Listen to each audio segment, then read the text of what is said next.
शाम को 4 बजे से लेकर 7 बजे के बीच में शंकर और पार्वती के भ्रमण का समय रहता है। मेरे देवाधिदेव महादेव और माता पार्वती के भ्रमण का समय, भगवान शंकर पार्वती घूमने को निकले।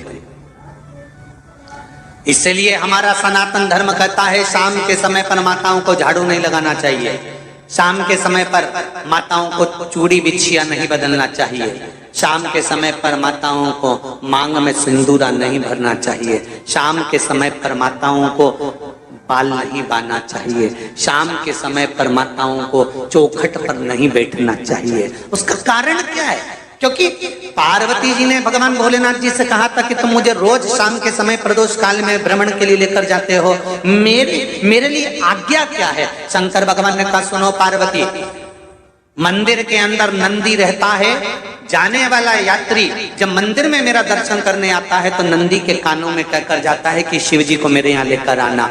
मैं नंदी के अनुसार उनके घर जाता हूँ, मेरा काम है उनका कल्याण करना और तेरा काम है उनके घर की नारी को अखंड सौभाग्यवती का वर प्रदान करना, ये तेरा काम है। तब पार्वती माता ने कहा अखंड सौभाग्यवती होने का वर मैं तो दे दूंगी, पर उस समय पर माताएं चूड़ी बदल रही होगी, हाथ से चूड़ी निकाल रही होगी तो मैं वर कैसे दे सकती हूँ? मांग भर रही होगी तो मैं वर कैसे दे सकती हूँ? उस समय पर चूड़ी बिछिया बदला जा रहा होगा तो मैं वर कैसे दे सकती हूँ? उस समय पर झाड़ू लग रही होगी तो मैं लक्ष्मी को वहां कैसे भेज सकती हूँ? आप बताओ। तो शंकर भगवान ने कहा प्रदोष का समय एक ऐसा समय होता है, शाम का समय ऐसा होता है जिस समय पर केवल शंकर और पार्वती की आराधना का समय होता है। हम तो कई लोगों से कहते हैं अगर आपके यहाँ संपदा नहीं आ रही है, बहुत मेहनत कर रहे हो, फल नहीं मिल रहा, कहीं नौकरी, कहीं सर्विस या कहीं व्यापार या व्यवसाय में कहीं तकलीफ आ रही है, हम सबसे कहते हैं शाम का समय पकड़ लो, शंकर जी के मंदिर में दिया लगाना प्रारंभ कर दो। शिव मंदिर में अगर दिया नहीं लगा रहे हो तो बेलपत्री के पेड़ के नीचे दिया लगा दो। बेलपत्री और शंकर जी के मंदिर में दिया नहीं लगा रहे तो शंकर जी के मंदिर के बाहर चौखट पर दिया लगा दो। इतना भी नहीं कर सकते तो अपने घर के बाहर अपने द्वार पर दिया लगा दो, पर शंकर जी के नाम का श्री शिवाय नमस्तुभ्यम बोलकर शंकर भगवान को याद कर कर अपनी कामना कर कर बाबा का स्मरण कर कर पंचाक्षर मंत्र नमः शिवाय, षडाक्षर मंत्र ओम नमः शिवाय, द्वादशाक्षर मंत्र ओम नमो भगवते वासुदेवाय, जो मंत्र तुमको याद है उसका स्मरण कर कर लक्ष्मी हो चाहे नारायण हो चाहे राम हो चाहे कृष्ण हो स्मरण कर कर शाम के समय बाहर दिया लगा दो, दरवाजे के पास लगा दो। वो सुनेगा जरूर, आएगा तो उसका वेलकम जरूर होगा और वो कुछ देकर जरूर जाएगा। नियम तो बनाओ, उसकी चौखट पर जाकर कहना प्रारंभ।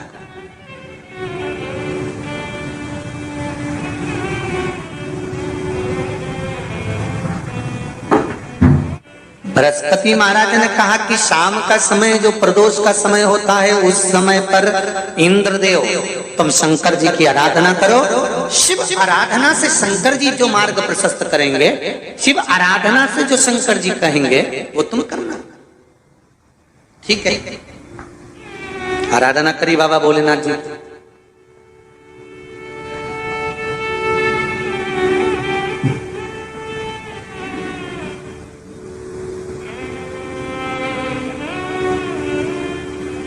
मालूम नहीं था इंद्रदेव को।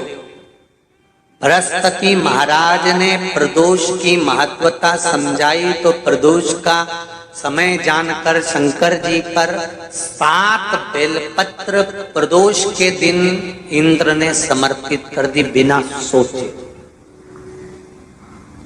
कितनी बेलपत्र? 7। प्रदोष का व्रत करो चाहे ना करो, मंदिर में चढ़ी हुई बेलपत्र को उठा लो,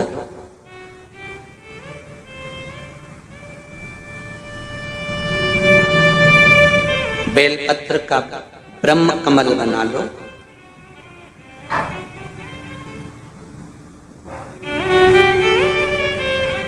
ब्रह्म कमल का मतलब होता है डंडी बीच में रहे, आसपास पत्तियां रहे। 7 पत्ती का ब्रह्म कमल बनाकर, जैसे ये पत्तियां हैं एक जैसी रखी हुई हैं तो इसको फैला लिया 7 पत्ती को, आपस में फैलाकर ब्रह्म कमल बना लें। प्रदोष का व्रत करें ना करें, जरूरी नहीं है कि वृक्ष से ही पत्ती लेकर आओगे तो ही शंकर जी को चढ़ाओगे। शिव जी पे से चढ़ी हुई उठाकर धोकर ब्रह्म कमल बनाकर बाबा से विनय कर कर, हे प्रभु आज मैं इस काम के लिए जा रहा हूं, बाबा मेरा यह कार्य है, बोलकर श्री शिवाय नमस्तुभ्यम बोलकर शिवलिंग पर समर्पित कर दो।